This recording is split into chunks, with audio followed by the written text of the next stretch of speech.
Welcome to the Oregon Department of Education's At-Risk After-School and Summer Meals Program Startup and Expansion Grant 2021-2023 Biennium Announcements and Update module.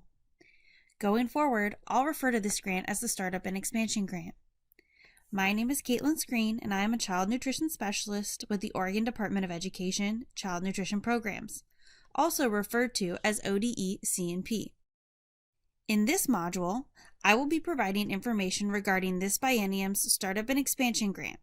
This will include changes for the 21-23 biennium, what's new and what stayed the same, as well as a review of the new Request for Application or RFA process, including both a timeline and a walkthrough of the process. Let's get started. One of the first changes for the 21-23 biennium iteration of this grant is a change in eligible programs.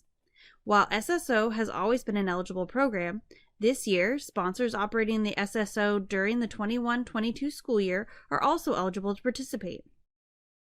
Additionally, the time frame of the grant has changed, and this year the grant will be awarded in set rounds with the same application period and award period for all applicants, and not on a rolling or open application period.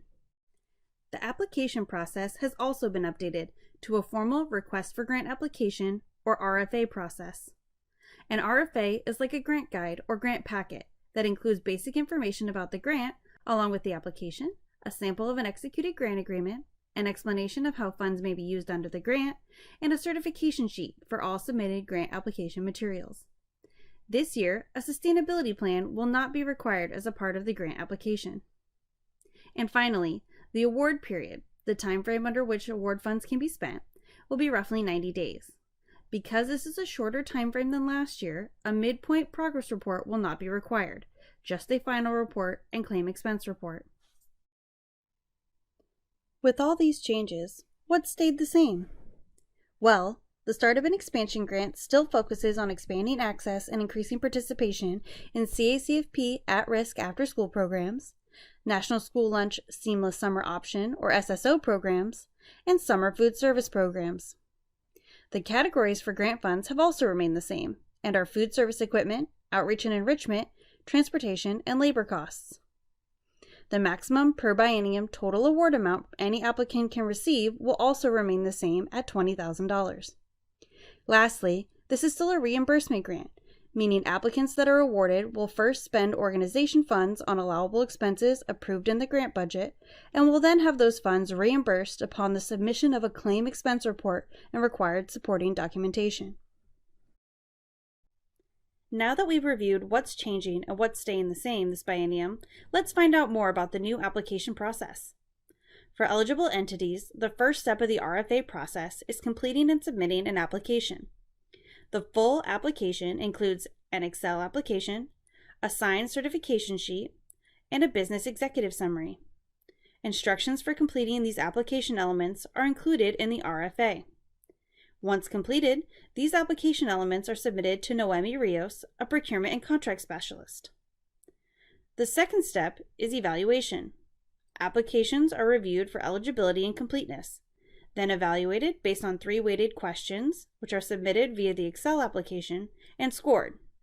Those scores are then ranked, and all applicants that meet the minimum scoring criteria are awarded in order of ranking each round until all available grant funds are expended. In the third step, applicants are notified of their application status and if ODE intends to award their application.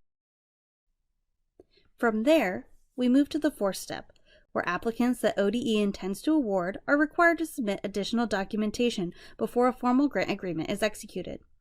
This involves submitting a business registry number or explanation if not applicable, proof of required insurance coverage identified in the RFA, and a taxpayer identification number. Depending on what grant category funds were requested for, additional documents may need to be submitted. For example, if funds were requested under labor costs, position descriptions are required to be submitted before a grant agreement is executed. Step 5 may not be necessary for all applicants, but this is when revisions to the submitted budget will be made if originally submitted budget items are unallowable or incorrectly allocated. Once all these steps have been completed, the formal grant agreement is issued and signed, and approved grant purchases can now be made. The RFA timeline can be broken into three main phases. The first phase is the application phase, which starts with the publishing of the RFA, making the grant application and all grant-related information publicly available for all eligible applicants. Once the RFA has been submitted, applicants will have the opportunity to review the RFA and submit questions and receive answers prior to the application deadline. The second phase is evaluation. Once the application submission period has closed, all applications will then be evaluated for completeness and on the criteria outlined in the RFA. After evaluation, applicants will then be notified if their application intends to be awarded. At this point, we enter the third phase, grant agreements. After an applicant has been notified that ODE intends to award their application, applicants will then need to submit required grant agreement documentation and potentially correct any budget issues. Once all required documents have been received and a budget is approved, the grant agreement is signed and executed, and awardees can begin making approved grant purchases. ODE is aware that there have been many changes not only to this grant, but also to sponsor operations this year, and that this RFA process may be new to some sponsors. We are here to help answer any questions that may come up. Please reach out to me, Caitlin Screen, or your assigned nutrition specialist with any questions. To review more information about the grant or to access grant materials, please visit our Special Grants webpage. We look forward to working with you, and thank you for all that you do to fuel Oregon. Here's a short message from the Oregon Department of Education.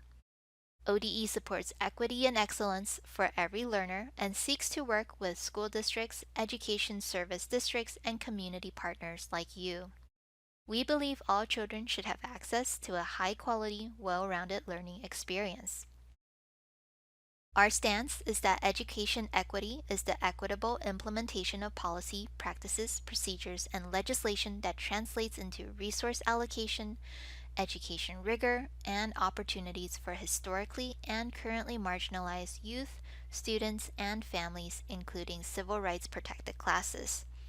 This means the restructuring and dismantling of systems and institutions that create the dichotomy of beneficiaries and the oppressed and marginalized. This institution is an equal opportunity provider.